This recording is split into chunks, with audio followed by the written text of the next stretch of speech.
If you've ever tried to change or establish a new habit, you know how hard it is. It can sometimes feel like we're David facing Goliath. So today I'll give you a strategy that'll help you win this fight. But first, we need to get to know our opponent and why we should fight in the first place.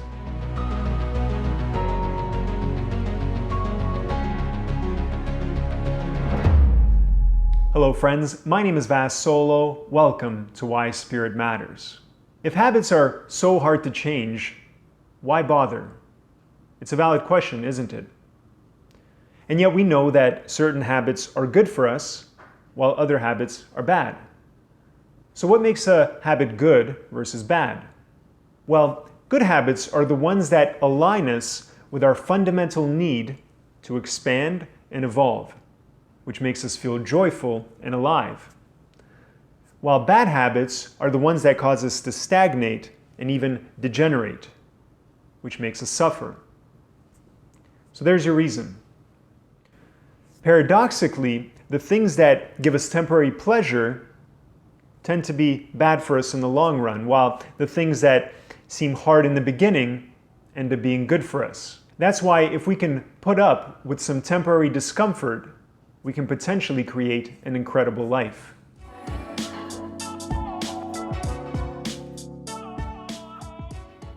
A habit is a pattern of behavior repeated regularly and that tends to occur subconsciously. In fact, what we call our personality is actually a collection of many different habits. Our tendencies, our mannerisms, and our thought patterns are all habits mainly established when we're young.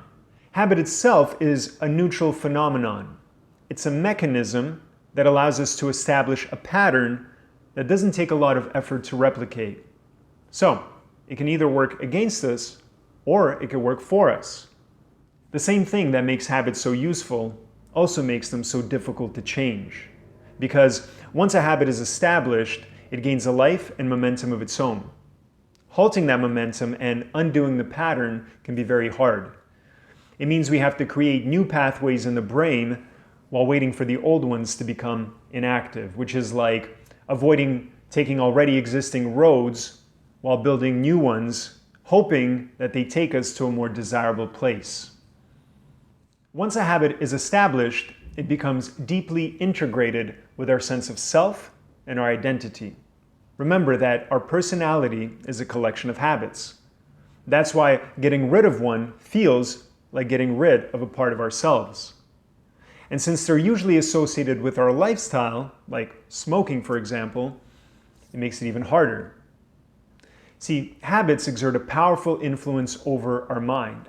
Say, a smoker begins to crave a cigarette. This craving creates a feeling of dis-ease in their mind, so they go and have the cigarette. The illusion is that they're enjoying the cigarette, while in reality, they're enjoying the absence of having the craving. And each time they give in to that craving, they strengthen the pattern. And even though it seems like it's sometimes impossible to change, it's not. The first step to changing a habit is becoming aware of its harmful nature, which usually happens as the result of suffering felt because some aspect of your life begins to stagnate or degenerate. Maybe your health begins to decline, or it's your finances or your relationships, and then that suffering motivates you to change. But how many times have you been through the following scenario? Your bad habit causes you to suffer, your suffering inspires you to change, you're successful for a little while, and then you relapse.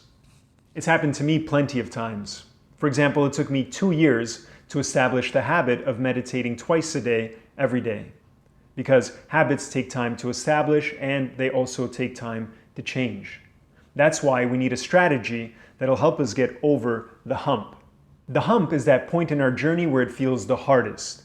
It's where our resolve is at its weakest and every part of our being wants to quit. Imagine that this hill you see represents your journey. You start at the bottom, motivated and determined, but as you climb higher, you begin to fatigue. You start doubting yourself. Your mind starts working against you. And an internal struggle ensues between this old part of you that you're trying to transcend but that wants to survive, and then this new part of you that's trying to emerge but that hasn't fully established itself. But if you persevere and make it to the top of that hill, the rest of the way is easy. And that's why you need a strategy. As the saying goes, if you fail to plan, you plan to fail.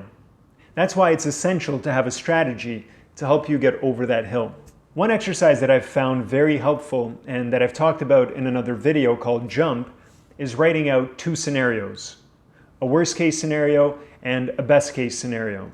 For the worst case scenario, write down the negative impact that your habit will have on your life if you fail to change it. And for the best case scenario, write down the positive change that you expect will occur in your life if you manage to change the habit. This helps you establish and clarify both an outcome that you want to avoid as well as a result that you're looking for. Psychologically, it creates two forces, a repelling force that pushes you towards your goal and an attracting force that pulls you towards it. And this will keep you motivated as you climb that hill. Another thing that will help you is doing some research. Find out what's helped other people accomplish what you're trying to do. So whether it's losing weight, quitting smoking, or starting a business, research that goal. And then with the help of that information, put together your plan. This will give you a clear vision of how to get from point A to point B.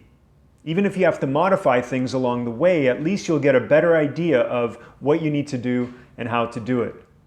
For example, when I was quitting coffee, I bought supplements that would give me energy, I started to exercise more, I changed my diet, and I avoided going to Starbucks.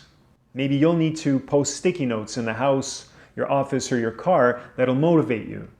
Little things like that can give you the energy to get up that hill. So do your research and put together a plan. And my final suggestion is for you to find a support group of like-minded people that are trying to accomplish the same goal. This will keep you accountable, it will motivate you, it'll give you energy, you'll be able to learn from each other, and you'll feel supported. Ask anyone that's ever been to Weight Watchers or 12-step meetings or has been a member of a business group, and they'll tell you how important it is to be around like-minded people. And those are my suggestions. I hope that they'll be helpful for you on your journey in building an incredible life for yourself. If you have any other tips that you want to share about how to overcome negative habits or establish good ones, share those in the comments. If you like this video, please hit the like button, subscribe to the channel, and hit the notification bell. I upload one video every single week talking about spirituality, self-improvement, and big ideas. That's it for today, guys. Take care, and I'll see you next time.